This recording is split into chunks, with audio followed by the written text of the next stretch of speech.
ची बातमी पाहूयात। शरद पवारांच्या राष्ट्रवादीकडून काँग्रेसला विलीनीकरणाचा प्रस्ताव दिल्याची माहिती आता सूत्रांकडून कळतेय। काँग्रेसमध्ये विलीन होण्यासाठी राष्ट्रवादीचा काँग्रेसला प्रस्ताव असल्याचं कळतंय। दरम्यान पवारांच्या राष्ट्रवादीचे प्रदेशाध्यक्ष शशिकांत शिंदे यांच्यासह सुप्रिया सुळेंनी विलीनीकरणाच्या चर्चा फेटाळल्या आहेत।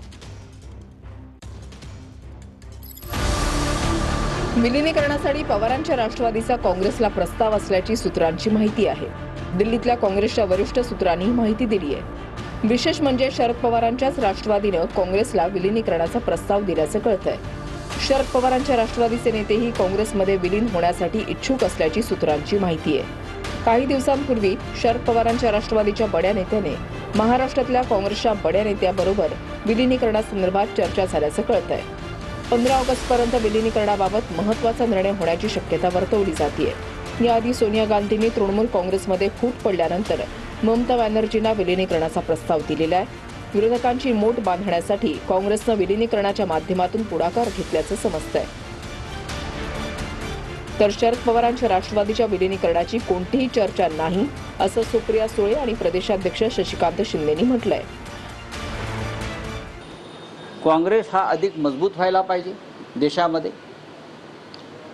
काँग्रेसमधून निघालेले जे लहान पक्ष किंवा नेते आहेत त्यांनी देशाची परिस्थिती समजून घ्यायला पाहिजे आणि त्यानुसार एक मजबूत अशी काँग्रेस, अखंड काँग्रेस एक प्रबळ पर्याय म्हणून देशामध्ये उभी राहिला। पवार साहेबांनी या संदर्भात पुढाकार घेतला पाहिजे।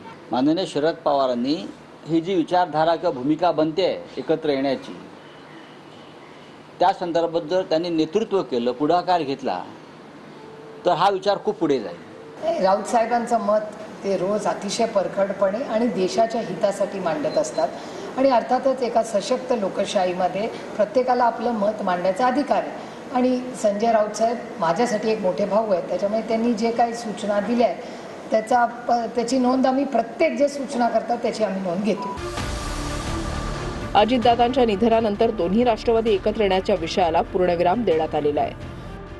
दोन्ही राष्ट्रवादींचं विलीनीकरण शक्य नसल्यानं आणि भविष्यातील राजकीय समीकरणं लक्षात घेऊन पवारांच्याच राष्ट्रवादीनं काँग्रेसला विलीनीकरणाचा प्रस्ताव दिला असावा अशी राजकीय वर्तुळात चर्चा आहे।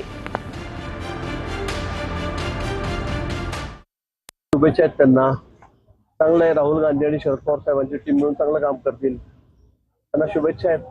सक्षम विरोधी पक्ष इथं राहायला पाहिजे राज्यामध्ये, आता काही शिल्लकच राहिलेलं नाही। तुम्ही ठेवत नाही ना, सगळ्यांनी वेगवेगळं होऊन पाहिलं, एकत्र होऊन पाहिलं, पण कुठे काय तुम्ही ठेवत नाही विरोधी पक्ष। आता परवाच उद्धवजींनी विचारलं त्यांना त्यांच्या बैठकीमध्ये दिलेला की आपला चेहरा कोण, तर अजून पण भानगड सुरू झाल्या। पंतप्रधान पदाचा पुढचा चेहरा कोण विचारलं तर ते सुद्धा ते सांगू शकत नाही, सांगू शकणारही नाही, नाहीतर ते सगळे अजून परत वेगवेगळे होतील।